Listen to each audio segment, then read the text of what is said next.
तो भारत चीन सीमा पर जो हिंसक झड़प हुई उसके बाद आपको बता दें यूएन की तरफ से भी अपील की गई है कि दोनों देश शांतिपूर्ण तरीके से संयम बरतते हुए इस मसले को सुलझाए और अमेरिका भी यही कह रहा है। एलएसी पर हिंसक झड़प पर अमेरिका का बयान सामने आया है।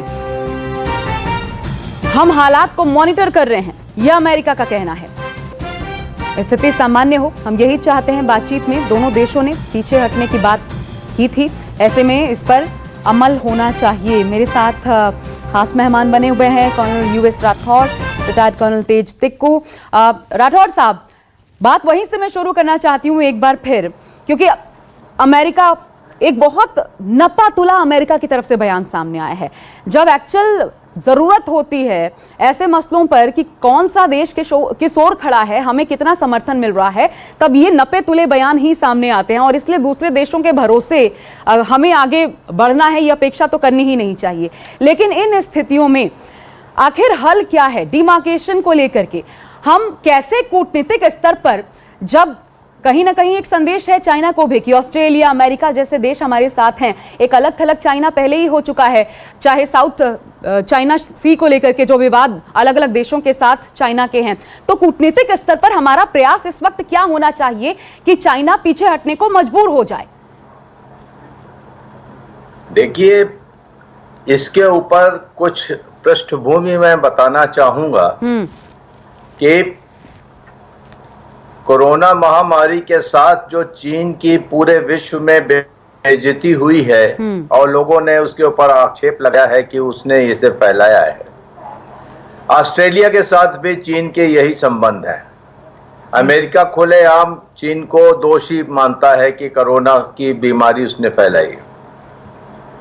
और साउथ चाइना सी के बारे में आपने सही फरमाया है। इन सारी चीजों के अंदर आज एक तारीख में एक ऐसा माहौल है जहां चीन को सबसे आसानी से अगर कहीं अपनी एरोगेंस दिखाने की अवसर मिला वो भारत के साथ, क्योंकि दोनों ट्रुप्स एक दूसरे के सामने थे। अभी भारत की जो स्थिति है, कोरोना महामारी यहां चल रही है, अभी इसका उफान आना बाकी है। चीन कंपैरेटिवली सेफ है। इन सब चीजों को उन्होंने नाप तोल के देखा है कि यह सही वक्त है भारत की लीडरशिप को एक और से रूबरू करने का।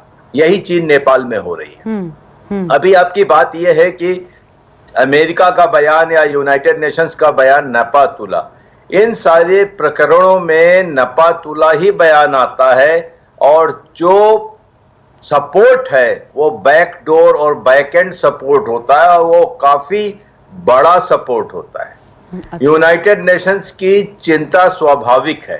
इसका ये मतलब नहीं है कि हम इस प्रकरण को यूनाइटेड नेशंस में ले जाना चाहते हैं। कश्मीर के मुद्दे पे हमारा बहुत खराब अनुभव रहा है। अभी बात यह है कि चीन का सारी जगह जितने भी कॉन्फ्लिक्ट पॉइंट दुनिया में हैं, वहां पर जो चीन कर रहा है वो शायद वहां की लीडरशिप भूल गई है कि वो अपने आप को आउट स्ट्रेच कर रहे हैं। इस दुनिया में सबको वो दुश्मन बनाकर जी नहीं सकते। ये चीन की सेंट्रल लीडरशिप को समझना चाहिए। आज चीन आउट स्ट्रिप हो चुका है। यह भारत के साथ चीन का विवाद नहीं माना जाएगा।